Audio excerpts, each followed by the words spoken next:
everybody. My name is Kuty. I'm one of you. I'm a founder. My company is Clevertech. Clevertech is a dev shop, and we provide dedicated developer teams. And we specialize in creating MVPs for entrepreneurs. Today, I want to share with you a secret that I learned during my experiences from growing Clevertech from one single developer to 100 full-time developers today. I actually started my career as an accountant at Pricewaterhouse. They sent me off to business school, Columbia Business School. And I'm dating myself, but this is back in 2000. And Columbia was very proud of itself because it wired all the classrooms for Ethernet. I sat in the classroom connected to Ethernet, and I did what any one of you may have done. I started coding. I coded systems for the professors and my classmates to interact with one another, and it just took off. Everybody in the school was using it. It was in the school newspaper. The IT director called me into the office and asked me for my code.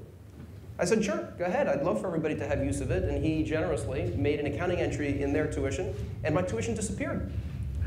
And right then and there, I knew that I was going to start Clevertech. I was not going to go back to Pricewaterhouse. Now, what's interesting is, right, success is a very lousy teacher. I did a great job of converting Pricewaterhouse, who was my employer, to my customer. And I built a team of people, and we started coding a whole bunch of great stuff for them. But guess what? 1 year later, Pricewaterhouse was gone as a client. And I faced the fact that to have a real business, you need to have more than one customer. It seems pretty obvious in retrospect. But that assumption made a tremendous sense to me back then. I was going to do great. And it was a very, very hard reality. It took me over a year to recover from that. The loss of momentum, the doubt, the uncertainty, my wife, made every step forward a real test of will. And I'm going to share another critical failure point, because you fast forward a couple of years later. We have a few customers, things are going great. I get a call from my CTO, the one who knows all the projects, the one who makes sure that we're going to hit our criteria for satisfaction.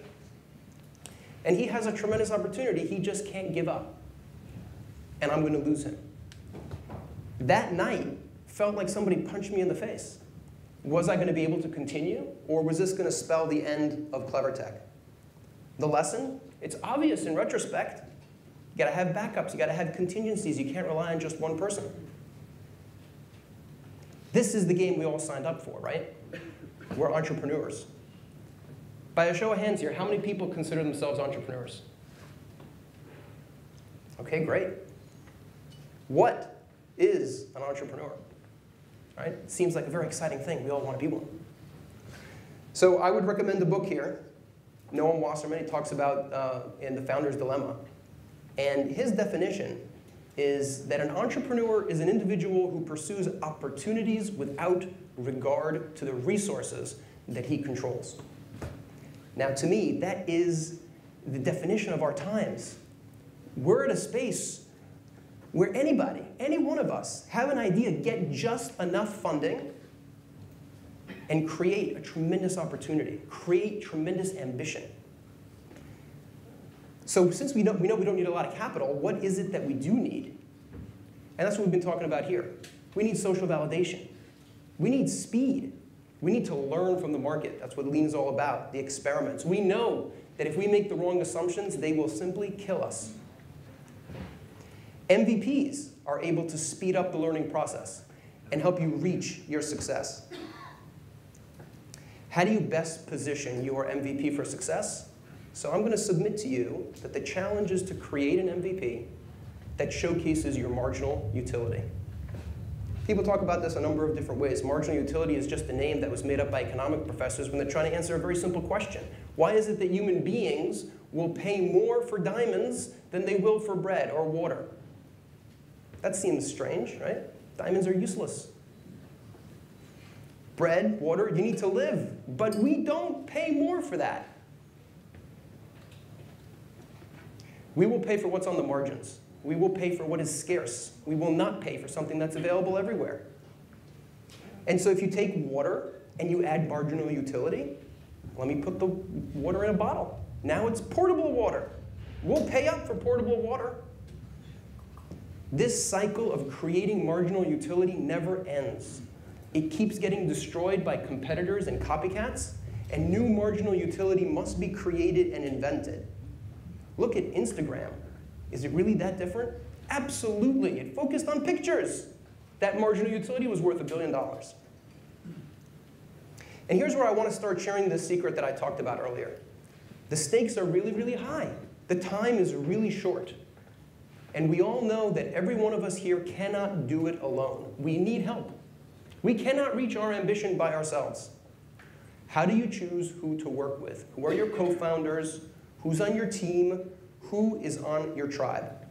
Who's going to work with you to achieve your ambition? I'm going to tell another story. I hope none of you have this story, but I'm pretty sure that some of you do. You have an idea, you have an ambition, you want to get started. You talk to your friends, you go online. You find a great guy who's going to help you do it. Sounds really smart, it's going to be great. Maybe it's even a referral. He says the right things. You jump in, you invest time, you invest in this person. You expect things are going to take time, you have a complicated idea, right? And what do you get back? Delays. You're like, well, okay, well, setup time. You know, it's going to get there. We're going to start to speed up. And then you start seeing something, a relief. It's great. It's going to be wonderful. You start looking at it, you review, you're like, it's not what I thought it was going to be. Something's missing. Have you been here before? Have you seen this pain? It does not feel good. That's where it ends up. The project dies, the person's not the right person, and I want to explore with you how to avoid that iceberg. How can you build your tribe to achieve your ambition? And I will postulate, I will present to you that I think it starts with trust. If you could only have people on your team that you trust, that's going to give you an advantage, right? All right, so stop a second. What is trust? What is trust? Really think about it for a second, right? You guys all trust your mother, right? And if I asked you, do you trust your enemy? Absolutely not, right? Can you think of a good reason, a good explanation for what might be a way to define trust? Maybe look at it backwards. Looking backwards is a wonderful technique to try to uncover ideas. The opposite of trust is betrayal. Why is betrayal so devastating? Is it just because you were thwarted? You get thwarted by life all the time. I know I do. I'm not devastated by it. Why is it that trust, breaking trust, is betrayal? And it's the surprise, right? You never expected to be betrayed. So I'm going to postulate a definition here for you, and perhaps if this is the only thing you remember from my talk, it's worth it. Trust is being able to reasonably predict what the other person is going to do in a given situation. It allows you to anticipate. It allows you to plan. It allows you to build. So with this definition, can you trust an enemy? Absolutely. They're going to try to thwart you. Can you trust your mother? Well, if you're going to ask her to help you set up your Wi-Fi, maybe not so much. So trust is a matter of asking yourself how this person is going to act towards me when my concerns are on the line. And it's clear, again, that none of us can achieve our ambitions alone, right? So working with people who are trustworthy is the way you can reduce your risk of failure and increase your success. Trust really is an assessment. That's all it is. It's an assessment that we make. Sometimes we make that assessment really quick, but we're always reevaluating it every time we interact. So I'm going to delve into this a little bit more. This is trust. Trust is sincerity. Trust is competence and reliability. Sincerity is simple. What are your intentions? Are we aligned? You guys ever heard that from a VC or an angel? Are we aligned? Did we share equity properly with your team so that way we're all going in the same direction? Is it unbalanced? And in this definition, you can also talk about who you want to avoid. You want to avoid the manipulators, people who are hiding their agenda. If you don't know the agenda, how can you predict how they're going to work with you in the future? You want to avoid promise breakers, people who make commitments and then, because I have an excuse, it's okay to break the commitment. Do you guys know anybody like that? The second part of assessing trustworthiness is really an assessment of competence, which is the question of, can you do the job? Now, the danger here is, or the trick here is, if I am not, let's say, a developer, how do I know that the developer can do the job? How do you get out of that? Very easy. Have they done it before? It's simply a question of accomplishments. Do they have the accomplishments to show that they can be trusted to be competent? And who do we want to avoid? Maybe you've heard this before. The people who work really hard. They're going to work really hard. But have they done it before? They're going to try. They may be very well-meaning people. But do they have this critical point of competence? And reliability, the final part. You know who I'm talking about here. You know the brilliant developer who has a bad home life? You know, the one who doesn't show up to work because of the late night drinking? Whatever it might be, reliability is the third part. And we want to avoid those people who will cause breakdowns that we simply cannot recover from. And these work together. Sincerity creates competence, competence creates reliability, or, more importantly, the other way around. Insincerity creates incompetence, which creates unreliability. And this is the secret I use when building my tribe. Trustworthiness really must be maintained. So I'm going to share a couple of tricks that we use at Clevertech that I feel are basic and create trust in your organization. Number one, the highest standard of trust that we have is simply meeting times. How many times have you guys gone to a meeting that's supposed to be called at 9 o'clock and not everybody's there? Talk about breaking trust. Are the people who on the team care about your concerns? Are they really out there to get your ambitions accomplished? Meeting at Clevertech is 2 minutes early, and if it's not, there's a conversation. Is everybody there? Is everybody really focused on doing what we're trying to achieve, or not? When we make a request at Clevertech, it doesn't make a difference what it is. There's always a deadline associated. Please be done by the end of the day. Please be done by the end of the week. And what I'm not here to tell you is that everybody's perfect. But if you have a time, then we have now created a standard that requires people to check back in. Yes, it was done by the end of the day, or no, it was not done for this reason, for that reason. Think about the comfort, think about the trust that it creates when you know your teammates are looking out for each other at that level, at that standard. And what you're hearing here is how we use language to create trust and take care of concerns. You know, a lot of people think, oh, we're going to talk, and then we're going to do. And what I'm saying is, conversation is action. Conversation is doing. And I'm going to give you an example.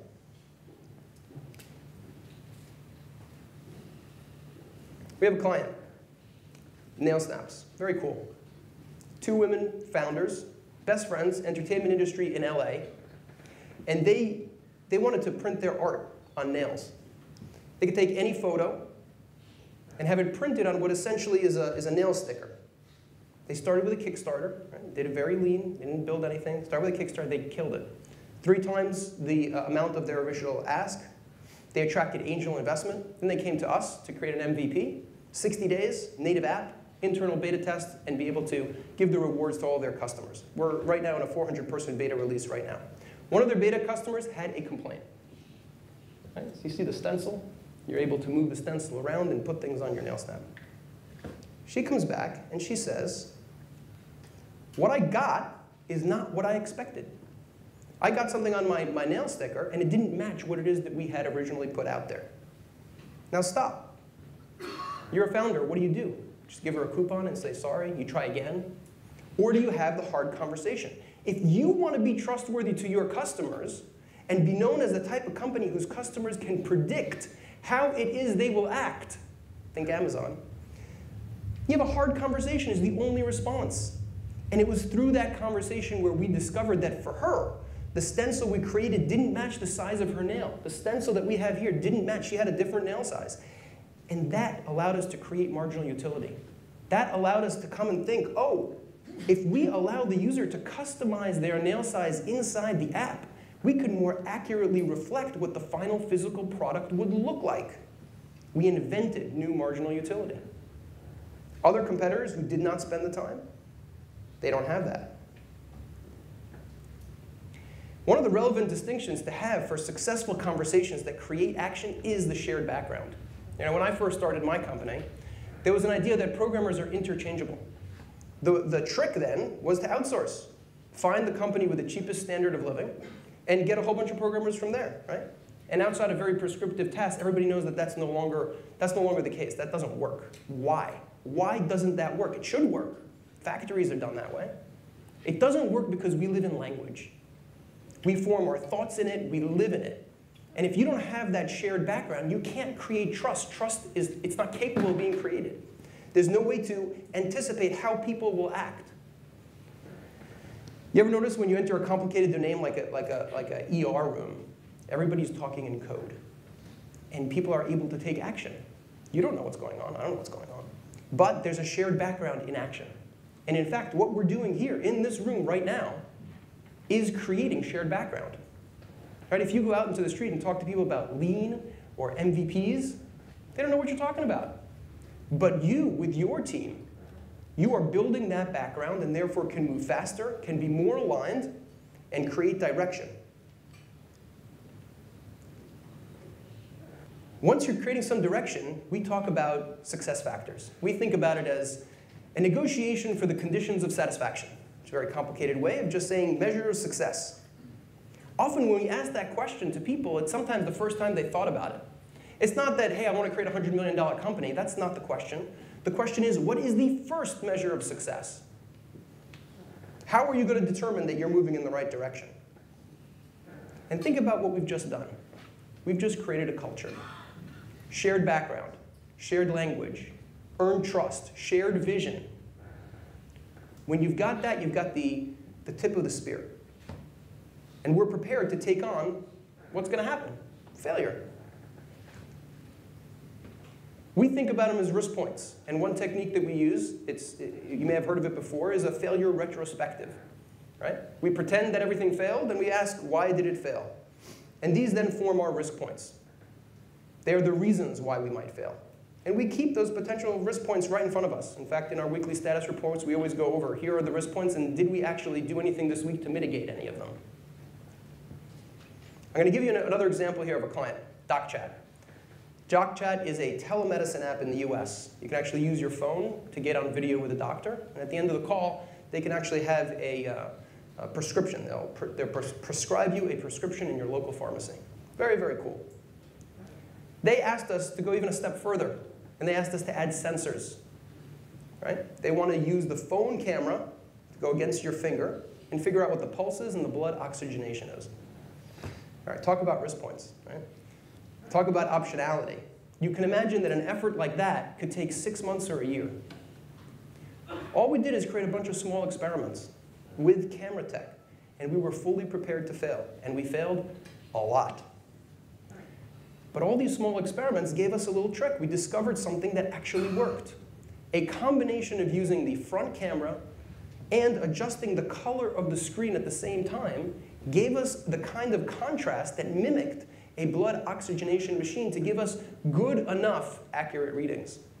How long did this whole thing take? 30 days. You got to keep getting up. And if you have a tribe, if you have people that you trust, getting up is a lot easier, because I guarantee you that you will fall down. So what's your dominant strategy? Your dominant strategy is to consider who you're working with that's going to help you get up. If you have any questions about maintaining trust while building fast, please get in touch. Always happy to talk. Thank you very much.